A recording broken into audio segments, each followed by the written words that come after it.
नमस्कार दोस्तों, रूस यूक्रेन युद्ध से जुड़ी लेटेस्ट खबरों में आपका स्वागत है।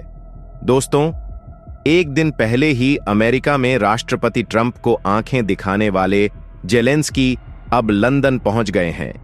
यहां जेलेंस्की ने ब्रिटिश प्रधानमंत्री स्टारमर से मुलाकात की, जिसमें स्टारमर ने दोहराया है कि ब्रिटेन अंत तक यूक्रेन के साथ खड़ा रहेगा। इससे पहले ट्रंप के साथ बहस के बाद भी स्टारमर ने खुलकर यूक्रेन का समर्थन कर दिया था।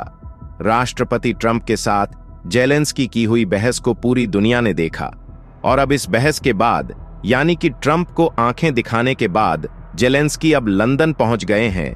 ब्रिटिश पीएम कीर स्टारमर से मुलाकात यूक्रेन रूस युद्ध का भविष्य तय करने वाली है, क्योंकि अब तक यूक्रेन के साथ खुलकर खड़ा नजर आने वाला अमेरिका रणनीति में बदलाव करने का मन बना चुका है, जबकि दूसरी तरफ ब्रिटेन और बाकी यूरोपियन देश हर हाल में यूक्रेन के साथ खड़े दिखाई दे रहे हैं।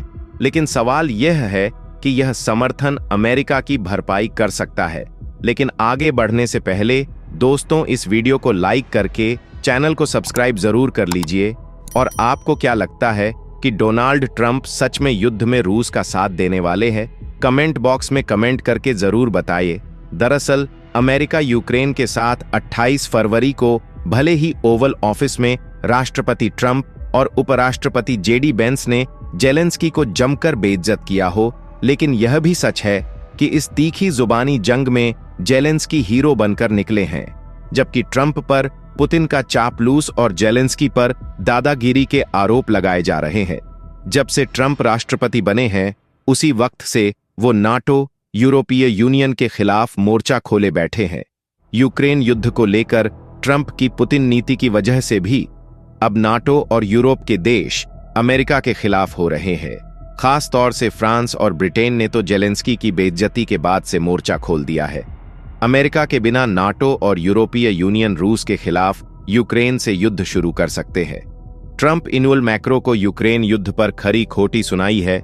इसी तरह ट्रंप ब्रिटेन के पीएम कीर स्टारमर से टकराव करते नजर आ चुके हैं। ट्रंप यह साबित करना चाहते हैं कि यूक्रेन युद्ध में अमेरिका ही यूक्रेन का सबसे बड़ा मददगार है और बाकी देश यूक्रेन को कर्जा दे रहे हैं, जबकि ट्रंप का यह दावा गलत है। अब यूरोपीय देश अमेरिका से दूर होते जा रहे हैं।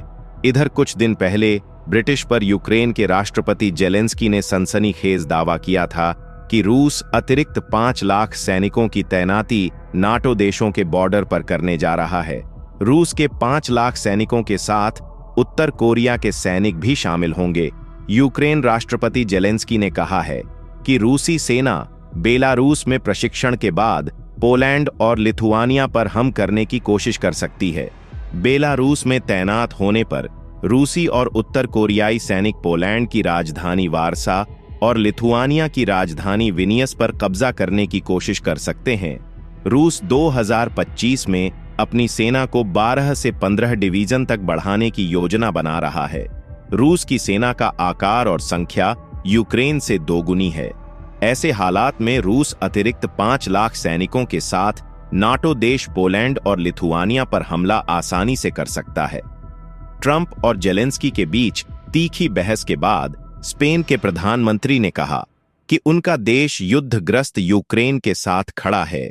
यूक्रेन अमेरिका के बिना रूस से ज्यादा दिनों तक युद्ध नहीं लड़ पाएगा, क्योंकि लगभग 30% मदद अकेले अमेरिका यूक्रेन की कर रहा था।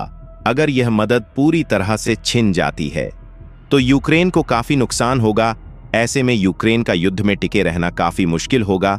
लंदन में यूरोपियन देशों के नेता एक साथ बैठक कर आगे की रणनीति तय करने वाले हैं। मंथन इस बात पर होगा कि जंग के बीच शांति का रास्ता कैसे तलाशा जाए। माना यह जा रहा है कि सभी देश एक साथ अपना एक एक्शन प्लान यूक्रेन के राष्ट्रपति जेलेंस्की के सामने रखने वाले हैं। अमेरिका के बिना यूक्रेन की रक्षा की चुनौती से आखिर कैसे निपटा जाए। ब्रिटेन के पीएम कीर स्टारमर ने साफ कर दिया है कि यूक्रेन की मदद इसी तरह से जारी रहेगी। अब चूंकि ट्रंप से तल्खी हुई है और इसी के बीच यूक्रेन के समर्थन में इतना बड़ा जमावड़ा लग रहा है, लेकिन अब जेलेंस्की के तेवर भी थोड़ा नरम पड़ते हुए दिखाई दे रहे हैं। दोस्तों, आपको क्या लगता है? क्या रूस यूक्रेन युद्ध में कोई प्लान काम आएगा? कमेंट में अपनी राय जरूर बताएं। दोस्तों, आज की वीडियो में इतना ही।